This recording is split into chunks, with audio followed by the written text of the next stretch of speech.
Hi there, this is Ranjit and I have this OnePlus X with me, which is the new device by this OnePlus team. And this is sort of a compact phone by OnePlus. It sports a 5-inch screen and it also has a AMOLED screen instead of a LCD screen. And as you can see, this product is sold in India via Amazon India and it's sold for 17,000 rupees. There is actually one more variant of the OnePlus X known as the ceramic variant, but that is not available as of now. And regarding the SAR value, it's quoted over here.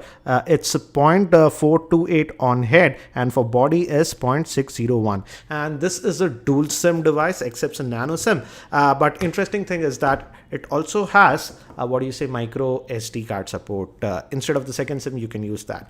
And this is the device itself, and it's fairly light, I would say. And we'll come back to the device a bit later. Let's look at the packaging. Again, the packaging by OnePlus is always good. So that's the same thing. And this actually comes out. So yeah, this is interesting. And looks like we get a bumper case with this. So that's nice. I was not expecting that. And this is the SIM ejector tool. We'll just take this out. We'll put our SIM. And we also get this bumper case for free. So that's a nice gesture in my opinion. We'll keep that to the side. Let's see what else do we get in the box. And looks like some paperwork over here. Yeah, it's just a quick start guide and the user guide also. And again, now we have the charger. This OnePlus X has a normal micro USB port, and the charger rating is 5 volts at 2 amps. And again, this is the cable that we get, and as you can see, it's a micro USB, not a USB-C type that we got with the OnePlus 2. So let me keep these things to the side and let's look at the handset itself. So here we have the OnePlus itself. Let me just take out this protective cover, and we also have one on the back, I think so. Yes, it's not needed, you can keep it, but again, see, this is how the phone looks. Actually, it's glossy, I would say really glossy. So might be a fingerprint magnet, and I just hit the power button, which is on this side. And by the time it actually boots, let me give you a physical overview. And we also have one more plastic covering over this. So we have two actually. So as you can see, we had two.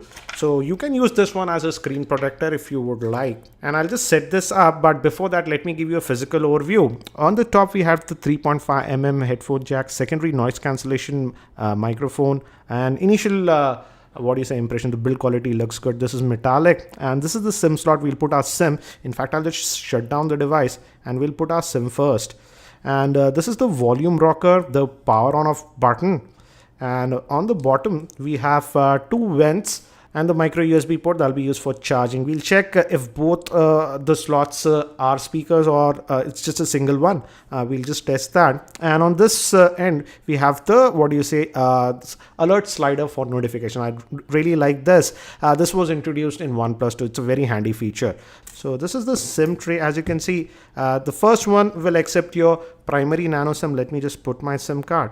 And the second one, you can add a second SIM or a micro SD. And by the time it boots, let me give you a configuration overview. This OnePlus X is powered by the Snapdragon 801 chipset, which is a quad-core processor clocked at 2.3 GHz. It has 3 GB of RAM, 16 GB of internal storage. Moving to the screen, it sports a 5-inch 1080p screen, which is actually an AMOLED screen. It has Gorilla Glass 3 protection. And 3 GB of RAM. The rear facing camera is a 13 megapixel shooter. The front facing camera is a 8 megapixel shooter. It has a 2525 milliamp hour battery, but that is sealed inside. So I'm just booting it up, and let me just quickly set this up and we'll continue. And this is the Wi-Fi. The interesting thing is that strangely, it's only detecting my 2.4 GHz Wi-Fi band, not the 5 GHz band. I thought 5 GHz band would be supported, but let me just quickly set this up and we'll continue.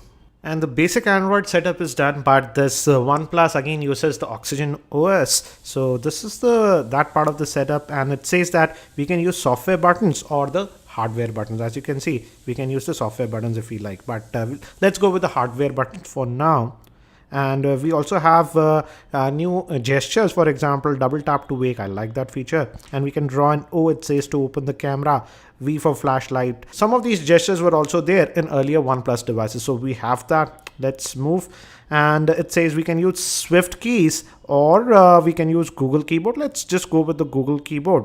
And it also says that it has that shelf feature by swiping all the way to the right. Let's enable that also. So it says the setup was done. So this was the first boot, and it's done. And again, due to the AMOLED screen, I don't know guys if you can see it on the camera, the blacks are really inky blacks. So that's the advantage with the AMOLED screens. And again, almost stock Android like experience, apart from this left that customization option that we said. And this is the alert slider, so you can easily just switch. I really like this alert slider. I would say almost every Android phone should have that. But let's look under the hood, and again it's connected, and it says that it already we see a new OTA update. I'll check that later on.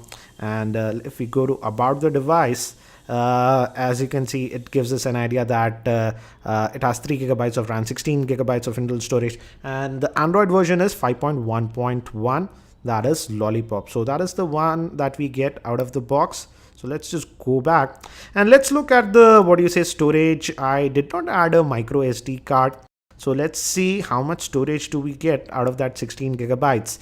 And out of that 16 gigabytes, we get about 10.6 gigabytes of space. But we have that micro SD card. I'll add the micro SD card later on.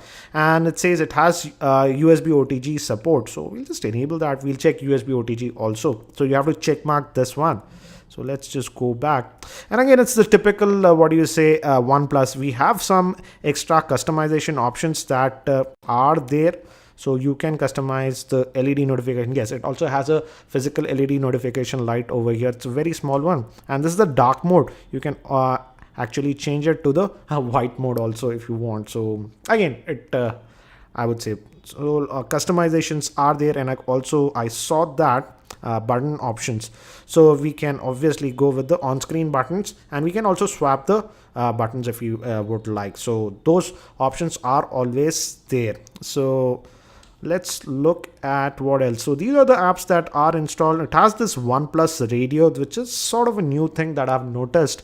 And we have Swift keys and basic Google apps. So not a lot of bloatware that is actually there. So looks like this is the FM radio. Yeah, it says just plug in the headset for radio. So it has FM radio support. Let's quickly just fire up the web browser and let's quickly check that. And I'll just say no thanks, and got it. Let me quickly adjust the brightness. It has auto brightness sensor, guys, don't worry about that. So this is the keyboard. We opted for the stock keyboard, and if you just see the flickering, it's just my camera. Let me actually try to fix that if I can. Yeah. And let's go to TechMeme. Let me see if yeah, my Wi-Fi is working fine. It was getting some problems earlier. So let's request the desktop mode. And regarding the screen, it is having a 5-inch AMOLED screen. That's a 1080p screen. And again, I have to say the screen quality looks to be very good. And again, it's just a 5-inch screen, so the PPI is also very high. It's 441. So everything looks really crisp in my opinion. So you shouldn't have a problem regarding that. And this is the multitasking tray, the standard that we get, and you can swipe away stuff like that. Also have the original OnePlus one. This is the one it's sort of battered.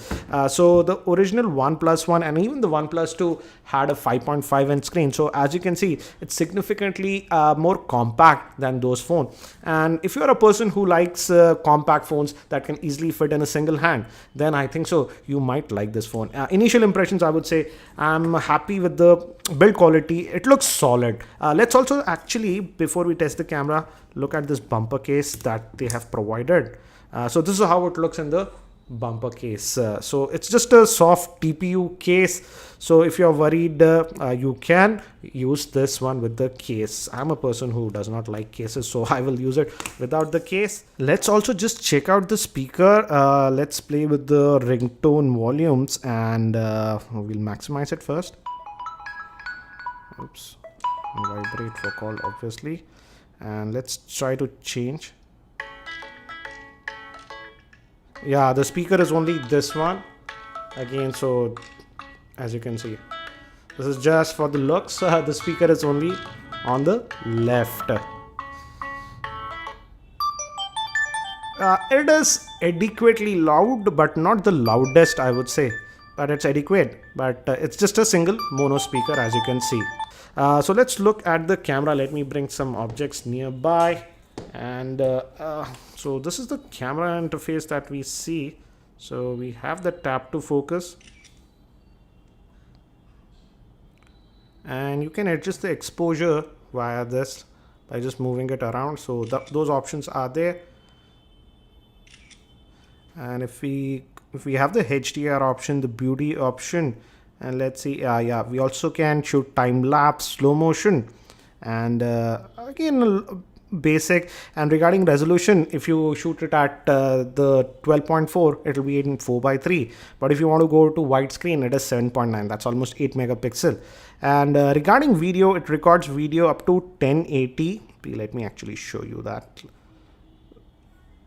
So yeah, it does not do 4K, it just records up to 1080p. And the front facing camera, if I recall, is up to 720p. So initial impressions, the camera looks to be good. Let's look at the pictures. These are the pics that we shot, and as you can see, they have good detail.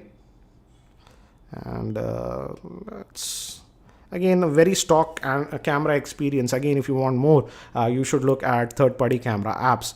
So again, guys, initial impressions, I would say the handset looks to be nice. The build quality looks nice. It feels actually premium in the hand. So guys, that's it for now for this unboxing and first look at this OnePlus X. If you have any specific questions around this device, do post them in the YouTube comments and I'll try to include them in my review. And if you're not subscribed to my YouTube channel, hit that subscribe button. Thanks for watching. This is Ranjit and I hope to see you in my next video.